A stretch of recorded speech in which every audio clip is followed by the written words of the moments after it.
Hi, welcome to my channel Andhra వంటలు. నేను మీ జ్యోతిని మాట్లాడుతున్నానండి. నేను ఈరోజు అయితే ఈ బొండగలు అయితే చేస్తున్నానండి. చికెన్ ఇవి బొండగలు, రాళ్ళ బొండగలు అంటారు. నేనైతే ఇవ్వండి 1 కేజీ తీసుకొని శుభ్రంగా కడిగించుకొని తీసుకున్నానండి. వీటిల్లో 1/2 స్పూను పసుపు, 1/2 స్పూను ఉప్పు అయితే వేసి ఉడికిస్తానండి. నేను ముందు గిట్ట ఉడికించుకొని ఫ్రై చేసుకుందామండి. ఎందుకండి పొయ్యి మీద పెట్టాను కదా, ఇదిగో 2 టమాటాలు కట్ చేసి వేసుకుంటున్నానండి. ఇప్పుడే ఉడికిచ్చేటప్పుడే వేసుకోవాలండి 2 టమాటాలు.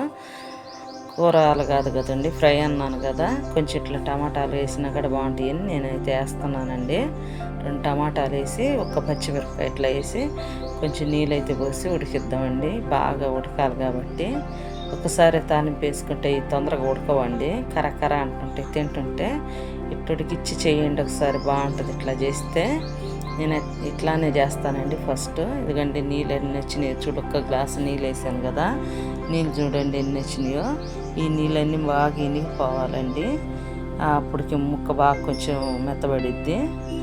ఈ ముక్క బాగా ఉడికినాక తాలింపు వేసుకోవటమే కదండి. ఇదంతా అయిపోయింది కదా, ఇదిగో నీరు కొంచెం నీళ్ళు ఉన్నాయండి. లోపల మనం అయితే మసాలా అయితే తయారు చేసుకున్నాము. కొంచెం ఉడికిద్దామండి. ఒక్కగడ మెత్తగానే ఉడికింది. ఇదిగండి నేనైతే మసాలా ఇదిగో కొంచెం 4-5 ఒక్కలు ఇది ఎండు కొబ్బరి, ఇదిగో ధనియాలు తీసుకుంటున్నానండి. 2 స్పూన్లు ధనియాలు, అల్లం తెల్లగడ్డ, దాల్చిన చెక్క, ఈ ఇలాచి వేస్తున్నానండి. లవంగాలు, దాల్చిన చెక్క, ఎండు కొబ్బరి ఇవన్నీ కొంచెం వేయించుకున్నాము.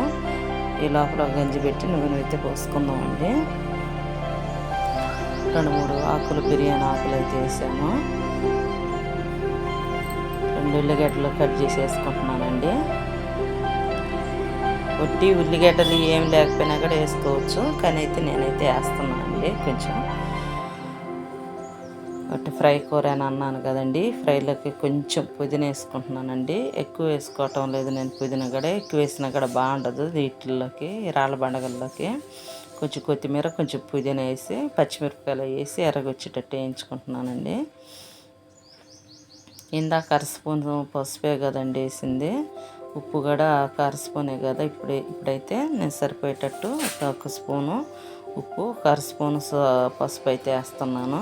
ఇవి కొంచెం ఎర్రగొచ్చేటట్టు వేయించుకొని ఈ తాలింపులో వేసుకుందామండి. ఉడికిచ్చిన రాళ్ళ బండగలు ముందుగానే టమాటా ఇవన్నీ వేసి ఉడికిచ్చానని చెప్పాను కదండి. ఇంక దీంట్లో ఇంకేమి అవసరం లేదండి. ఈ నూనెలో కొంచెం మగ్గిన దాకే కలేసుకుందాం వేసి. ఎందుకంటే నీళ్ళు కూడా లేకుండా బాగా ఉడికిచ్చాను కదా, ఇంక ఇట్లానే తాలింపు వేసుకోవాలండి. నూనెలో కొంచెం నీళ్ళు ఉంది, ఈ ఫ్రైలు చేసుకోవాలి కొంచెం. దీంట్లోకి ఈ ఫ్రైలోకి నేనైతే రసం కూడా పెట్టానండి. నేను 2 స్పూన్లు అయితే కారం అయితే వేస్తున్నానండి. ఇంతకుముందు బాగానే మెత్తగా ఉడికినాయి కదా, కొంచెం కారంలో కొంచెం మగ్గిద్దామండి. ఈ కారపాసం పోయేటట్టు కొంచెం మగ్గించుకున్నాము. ఈ లోపల మసాలా కూడా మిక్సీ పట్టుకోవాలి కాబట్టి ధనియాలు ఇవన్నీ కొంచెం వేయించుకున్నాను కదండి. ఎందుకండి నేను నీళ్ళు వేయకుండా మసాలా పొడి అయితే పట్టుకున్నాను. అల్లం తెల్లగడ్డ, ఈ ధనియాలు, ఎండు కొబ్బరి ఇవన్నీ వేసి. ఎండు కొబ్బరి కంపల్సరీ వేయాలండి, వీటిల్లో బాగుంటుంది అట్లా వేస్తే. ఇంతేనండి, రాళ్ళ బండగల కూర అయితే రెడీ అయిపోయిందండి. మేము ఎట్నే చేస్తామండి. మీకు నచ్చితే లైక్ చేయండి, షేర్ చేయండి, సబ్స్క్రైబ్ మాత్రం చేయండి.